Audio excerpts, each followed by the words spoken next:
Hello, this is Matthew Robert Payne from Australia.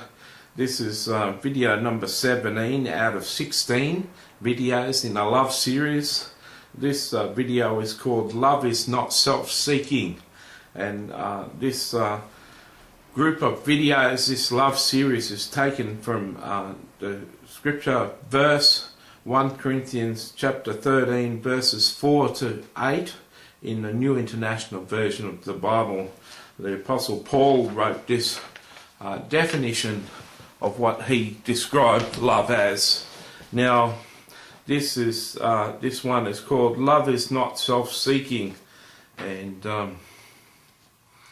I tell you what, if you've been watching the series, you'll know that I've said this before, and it'll be a repeat, and I'm sorry for that, but this video series has been like a big bright shining torch in my face, exposing how far from true love I am and how far short I fall.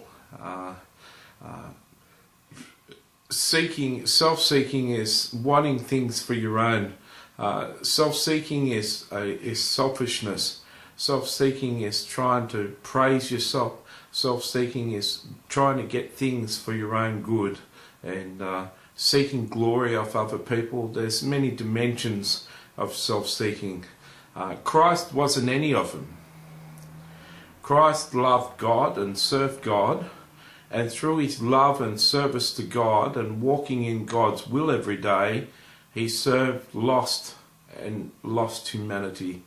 He loved his life unto death. He just poured out his life unto death. He just loved and healed and loved until the day he died. We do record twice in scripture that he ran the whips through the temple, but even that was done for love for his father, that he didn't like selling in his father's house, and his righteousness for things, the unholiness of his father's house consumed him with zeal. And once or twice he rebuked the Pharisees, and it came time, I think sometimes, I'm not sure if he had a private audience with them or it was in the public, but there were many rumours and they were saying many things about Jesus, and Jesus just had something to say publicly about them in that instant. I'd imagine his voice was raised, but Jesus was in no way self-seeking. He sought to glorify his Father and have his Father's will done on earth. Nearly every religion will agree that Jesus was a good teacher and a good man. People of the New Age, and my grandmother was of the New Age for most of her life until in the last 6 months she became a Christian. She thought Jesus was a great teacher. Many people revere him as a great teacher. Well, he was more than that. He showed the world how to live. He showed the world the proper definition of these 16 attributes of love. Now, I must say that I don't fail very much in this one. I have boasted, and I have had pride, and I have been a bit envious, but I sort of do everything to serve the Lord, and nearly everything I do to serve the Lord. Sure, I like a TV program here and there, and sure, I like to go to the movies once a month, and I like to go to church, and I like to fellowship with my friends at church, but I do a lot of work and ministry for the Lord, and I do it for the Lord. I do it for other people.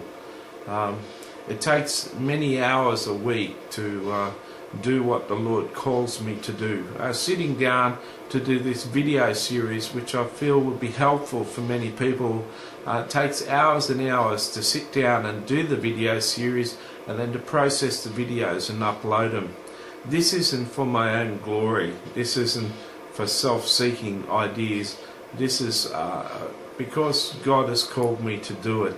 well, I feel God has called me to do it. Many people would argue with that, but certainly my prophetic website, where I offer free prophecies online, this is done purely to serve God and serve other people.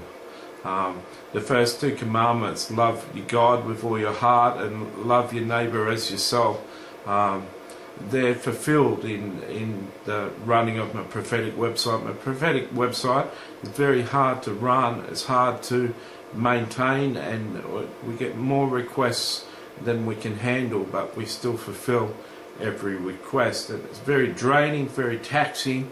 Many times I've wanted to give it up, but God calls me to keep it and keep on enduring and labouring with it. So hopefully out of this 16, I come up trumps on this one.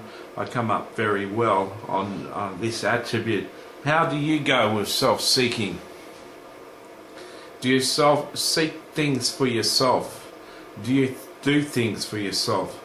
Do you do things for your own glory? Or are you serving God or serving your fellow man in what you're doing with the majority of your life?